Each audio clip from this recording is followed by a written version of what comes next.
Well, the public test realm is up. The patch notes are here. Musket, Greatsword, and Hatchet have got some pretty big nerfs. Fire Staff is coming out on top this time.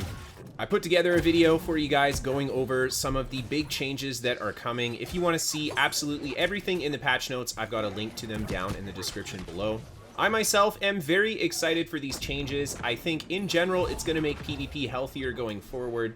So without further ado, let's see what's coming. First up, we've got a new Heart Rune ability coming, Firestorm. Don't really know much about this from the description here, but something I will be testing on the PTR. Okay, next up they're making some changes to how damage mitigation is dealt with in PvP. Namely, Rend and Fortify will now scale directly to the player's armor rating. I'm not exactly sure how this is going to work. From what I see here, I think that it's going to mean that if you have a lot of armor already, Rend and Fortify are going to be a lot more important for you. And if you have very little armor, the Fortify won't give you much, and the Rend won't take a lot of armor off of you. But again, that's something that we'll have to test on the PTR to get a better understanding of. Next up, they're making some changes to critical hits. Damage is now additive instead of multiplicative, and the critical pity system has been changed. It will no longer increase by your total critical hit chance for every non-crit that occurs, but now it will only increase by the base critical hit chance of the weapon. Now, the base critical hit chance of weapons has been increased by a lot. All the magic weapons are getting 6% additional critical hit, bows are getting 2% additional, and finally, all the other weapons are getting 4% additional critical hit chance. So in general, everything is going to have a higher base critical hit chance, but the critical pity system is not going to allow a very low crit build to be landing a lot of crits. So this is a very big change to how critical hits work. And a huge change to heavy and medium armor. The CC status effects now no longer increase the duration of CC on targets. Instead, they reduce the incoming CC duration on self. And heavy armor is going to be a 20% CC duration reduction, and medium armor is going to be 10% reduction. So I like this change because I feel like lots of CC chaining is not healthy for this game. So a step in the right direction, I believe, and giving you a lot more reason to jump into something like heavy or medium. Big changes. The 300 strength attribute bonus has been moved to 300 con bonus.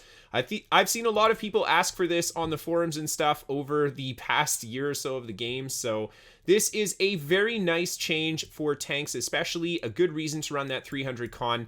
But it does take some power away from those higher strength builds. Taking their grid away is a big deal for the playstyle of those builds. Instead, the 300 strength bonus is now going to grant increased base heavy attack damage. So I'm not sure how much that will be. We'll see on the PTR, but yeah, big change there. And not really PvP oriented, but a lot of the different weapons have had additional taunts added to them. So this is going to be really nice for tanking in PvE and stuff like that. Magic weapons now have no mana cost on light attacks. Very big change there. And then they've made a lot of changes to the different crowd control skills that the different weapons have. So let's get into that. Warhammer, basically a huge damage reduction across all of its different crowd control skills. Yeah, everything's losing about 20-ish% damage.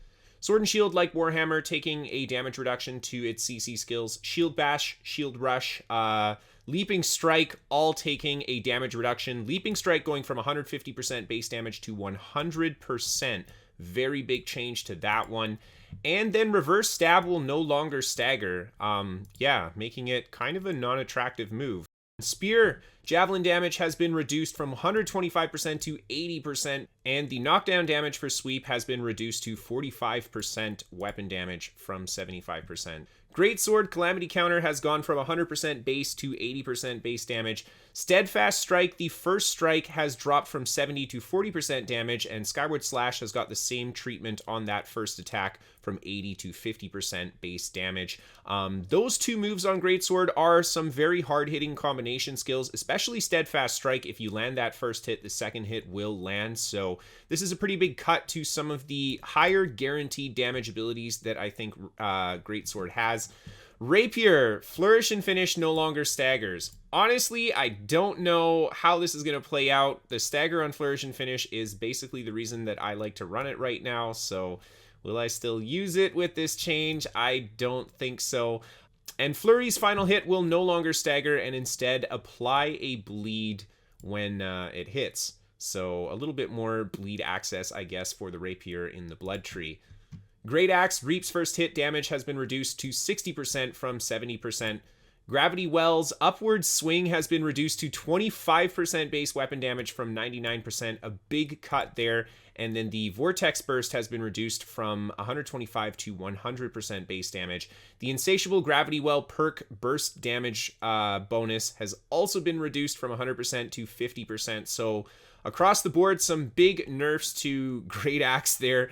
Hatchet, Feral Rush's first attack damage reduced from 115% to 80%, but it gets to keep the stagger. Oh man, it's not fair for Rapier. Moving on to Bow, Evade Shot had a damage reduction from 125% to 90%, and the final hit of Rapid Shot will no longer stagger. Musket, Stopping Power damage reduced from 120% to 90%. And then Ice Gauntlet, the Ice Spike's Mighty Spike will no longer stagger as well. I feel like that stagger is a huge part of what makes Ice Spike good, especially in PvP. Void Gauntlet, Scream damage reduced from 100% to 70%. And then Blunderbuss, not really any changes, just some fixes to it. And some more changes to the Bow, a lot of changes to the passives on Bow just to reduce damage. Penetrating Shot, the Deep Strike upgrade is now 15% bonus damage instead of 20%. The Long Range passive has gone to 10% from 15% damage. Opening Strike has been nerfed to 10% from 20%. And then the Finishing Shot passive has been reduced to 15% from 20%. So across the board, Bow's going to be hitting not as hard as it is now, which I think is a very good change for that weapon. And a lot of changes to Fire Staff. So let's start at the top here. Pillar of Fire has been increased in size to 2.5 meters from 2 meters. They reduced the time it takes to trigger the attack to 7 frames from 13. This is actually a really nice change. It makes this ability much faster to fire out, so I'm excited to get on the PTR and test this out. And they've had a slight damage reduction to 165% from 170%, so it's still going to be doing pretty good damage. And the First Strike upgrade has been changed to deal 5% damage per stack of Smolder on the target. I don't know what this new Smolder is, but this is obviously going to be a big part of Fire Staff. It is described as a different kind of burn from a normal burn. So yeah, I'll have to get on the PTR to see a little bit more about that one. Meteor Shower has been completely reworked. It is now a 1-second channel when you cast the ability, and then it will remain active in the world for 4 seconds post-cast. So you no longer have to stand there and channel it. The initial hit has had a buff to 100% base weapon damage from 75%. It will only tick once every second versus 0.75 seconds before. The tick damage has been increased to 50% weapon damage from 25%, so a huge increase in damage there. And it no longer does a cast over time for the mana. You just use all your mana at once when you cast it. And it's been changed so that if you hit an opponent inside the Meteor Shower with a light or heavy attack, it will apply a stack of Smolder on top of the regular burns that your light and heavy attacks now will apply. So Meteor Shower might actually be a pretty good skill even in PvP now. Fireball has also been changed. It no longer leaves behind an AoE. Instead, it's just focused on that upfront damage and Smolder dots. So I'm going to assume that the Fireball is now going to apply a damage over time just for hitting the target, which is a really nice change. And then they increase the attack damage to 150%. That's right, Fireball's not hitting hard enough. Let's up the damage on it. And here, the Scorched Earth upgrade does confirm that the Fireball will apply a stack of Smolder on hit. And then Incinerate. They sped up the start of the attack, they increased the base damage to 150%, and they added Grit to the base ability. So you no longer need to have the Incinerate perk on your weapon or armor in order to get that Grit, which is a huge deal. That Grit is massive for a skill like Incinerate, especially in PvP and even PvE where everything's staggering you. But now it does not hit twice. Instead, it grants a stack of Empower for 7 seconds per target hit, up to a max of 5 stacks for a total of 15% Empower. Yeah, it's going to do a lot less damage than it did before. I'm curious how much damage over time it will do with the dots and the Smolder now. Burnout is now going to apply a Smolder instead of a burn when it hits the target. And a big change to the final passive for it. Change the functionality to be that the ability triggers an explosion right as the ability ends.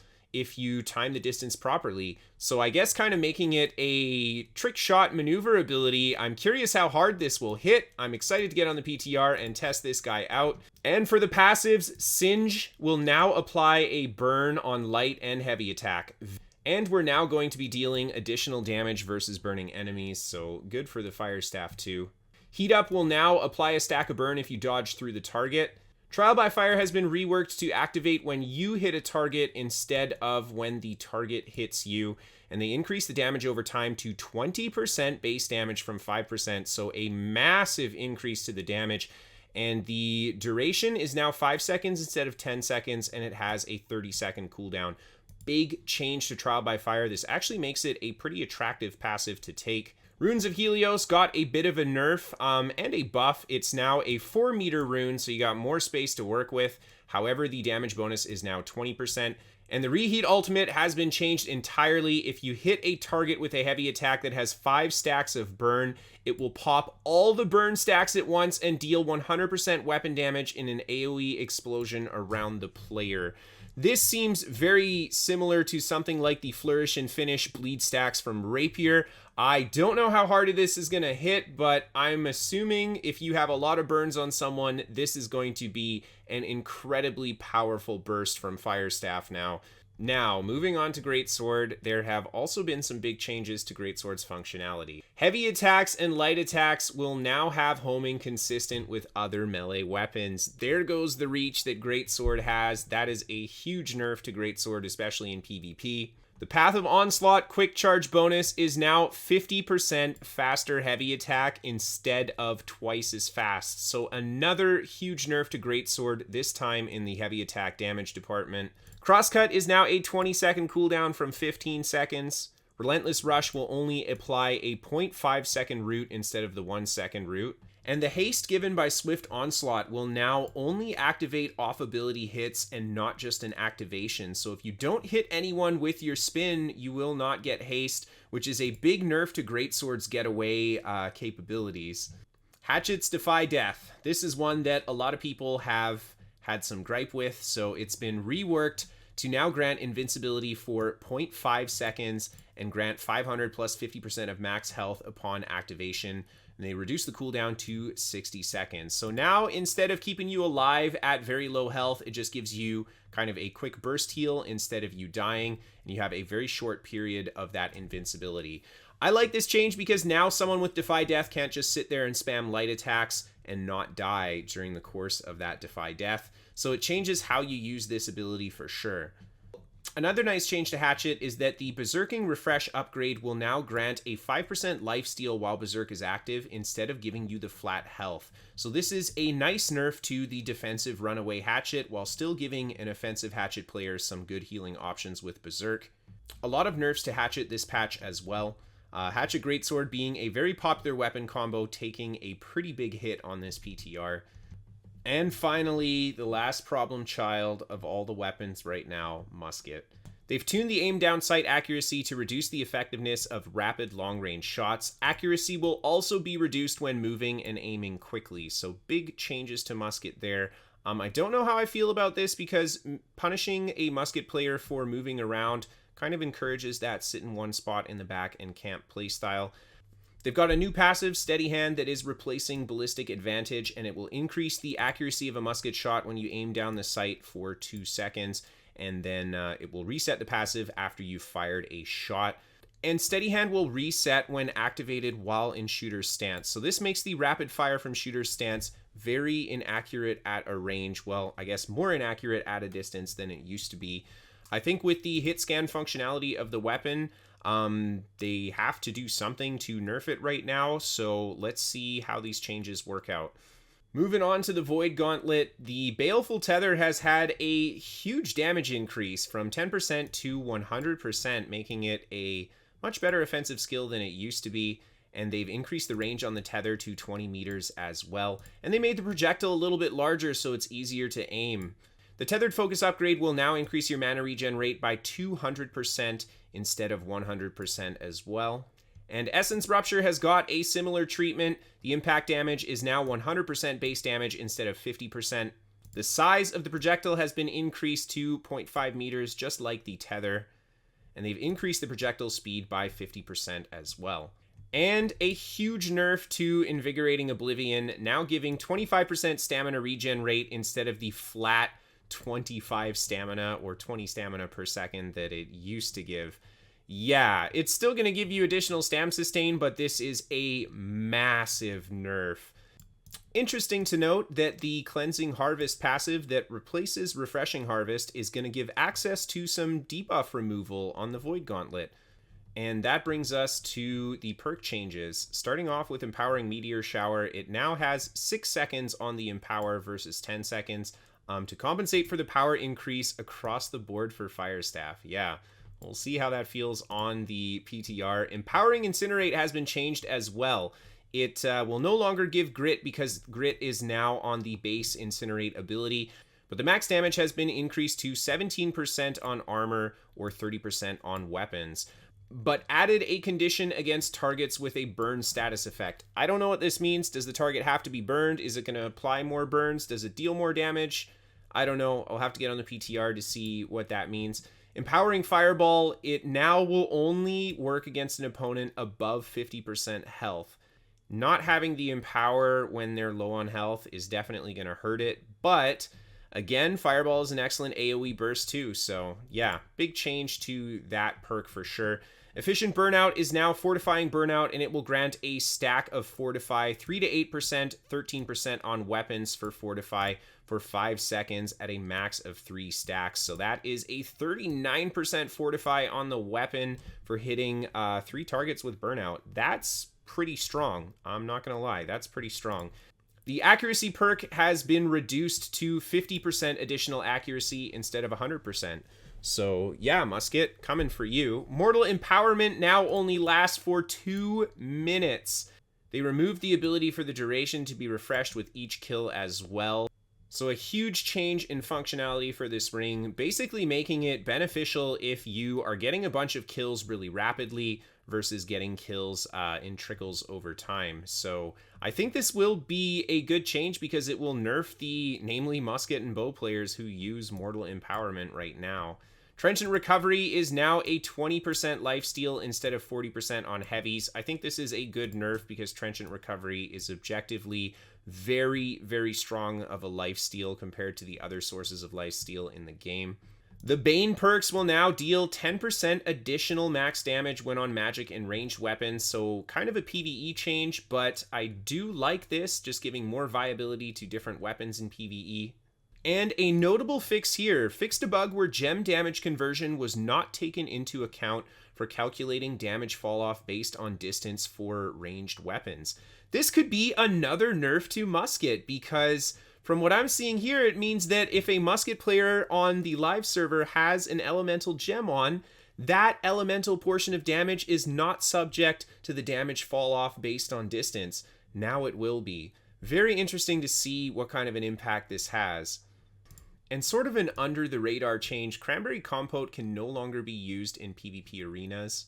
For those of you who don't know, Cranberry Compote is a quest reward food that you get from a certain quest in the game. I don't remember exactly which one, but you only get 5 of it, and it is bind on pickups. So you only get 5 of these per an account, and they give you 21% additional stamina regeneration for 30 minutes when you use it. If you're in arenas and you use a consumable, that consumable isn't used up. So this is a very niche, unique consumable that was basically only able to be used in arenas long term, and now it's no longer usable in there. Now here is a huge loot / progression change. Added a function to allow procedurally generated epic items to be upgraded to 600 gear score and roll an additional perk. If I'm understanding this correctly, it means we can upgrade purple 590 plus items to gold and they will roll a perk, just non-named purple items. Correct me if I'm wrong, guys, but this is crazy awesome if that is something that is going to happen in this game. It makes getting gear a lot easier than it is right now. And a huge plus, we're going to get T2 to T5 ammos from the different loot tables for chests and mobs. We are now going to be able to use golden scarabs on T5 tools and bags. And the first time you craft an item for the respective trade skill, you're now going to get 3 times bonus XP instead of 2 times. And the music trade skill is going to be faster to level now, and you're going to get exponentially more XP if you practice music in a group. And there you go. Those are all the big changes that I could find when I went through this. Of course, there is a lot more in these patch notes. There's a link to them down below if you guys want to check them out. I'm going to be spending some time on the public test server these next few days, and I'll be uploading some videos going a little bit more in detail about some of these changes, especially some of the weapon balance changes, so look forward to that. If you want to catch me live, there's a link to my Twitch down below. You can check out my website, pvpnewworld.com, for written guides to all of my builds. And feel free to send me your awesome clips if you want to see them featured in a New World Top 5 Fights episode. You can send those to Kristofer at pvpnewworld.com.